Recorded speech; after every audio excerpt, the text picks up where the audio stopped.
Hey. You wondering about the boots? They're a new pair. I'm breaking them in for next weekend. Next weekend? Yes. My group's reenacting the Siege of Manchester on the Red Wreck. Ah. Well, more of a skirmish than a battle, to be honest, but it'll be well worth seeing. Oh, no, it's not my thing. It's going to be an hog roast. No, really. Thanks. Your loss. Anyway, can I help?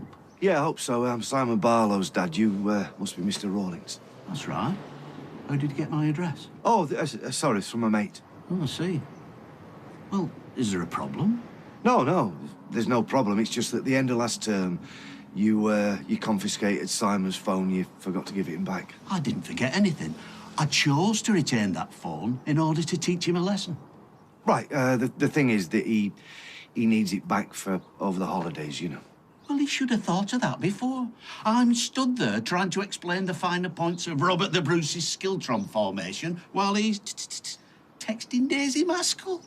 Well, look, he's learnt his lesson, OK? And I promise that it won't happen again. But it's like I say, he needs the phone back because his granddad's in hospital. He can have it back at the start of next term. Good night to you. Hey, what are you doing? Please. Will you get out? It's bad enough you pitching up on my doorstep in the first place without making a scene. Not going anywhere, OK? Not until I get that phone. If you carry on like this, I'll be forced to call the constabulary. Peter? Well, I thought I heard your voice. Is everything all right?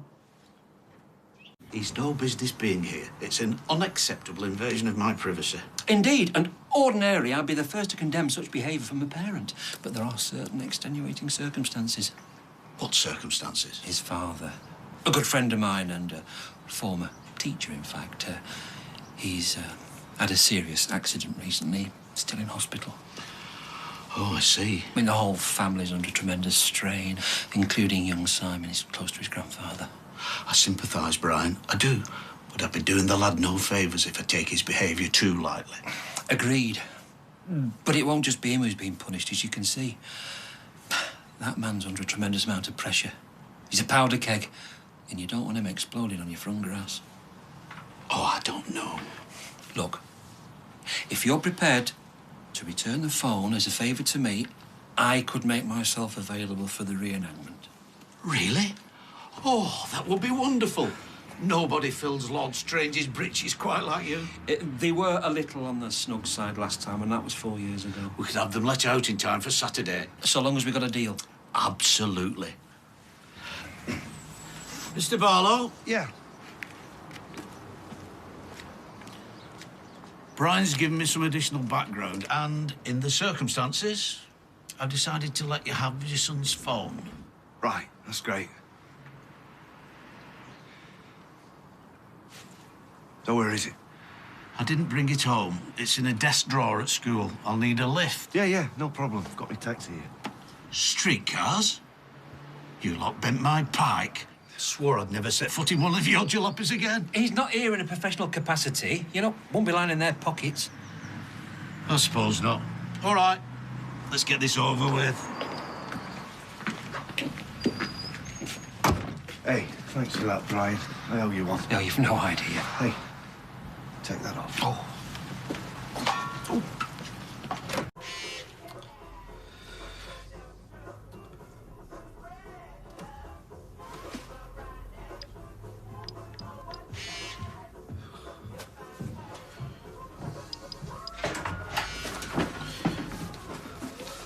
Oh, hey, love. Hey, sorry, mate. Oh, the traffic was murder. So, tell me, how'd you get on at the clinic? Yeah, fine. They took my blood, had my scan, so it's all systems go. Once I've had my final HCG shot, then they'll collect the eggs 36 hours later. You think they'll bring them in a little wicker basket? I wouldn't have thought so, no. Then it'll be just down to you and your little swimmers. Ah, no pressure then. No pressure, just don't let me down. Hey, how's your dad? He's not bad. Sitting up in bed, talking. Was he able to say what happened? No, he can't remember a thing.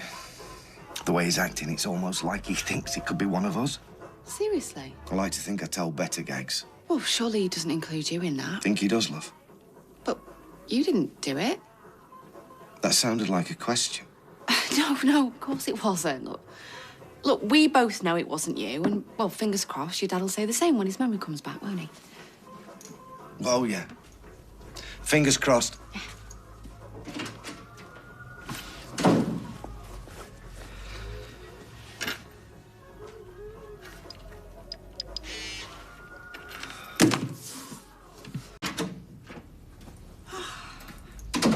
Right, well, the lippy's on, and I'm brimful of hormones, so if anyone moans about the pint tonight, they'll be wearing it. Hey, listen, you've got to stop worrying. Your dad'll be okay, and the police will get the man. As long as you get the right man. You can't think like that. Well, I can't not after what I've been through. I mean, they make mistakes, and with me dad pointing the finger at the family. Well, he'll realise that he's wrong. Maybe. Right, hey, come on. You should go. You don't want to be late. Yeah. Okay, I'll see you later. Mwah. Love you. Yeah, you too.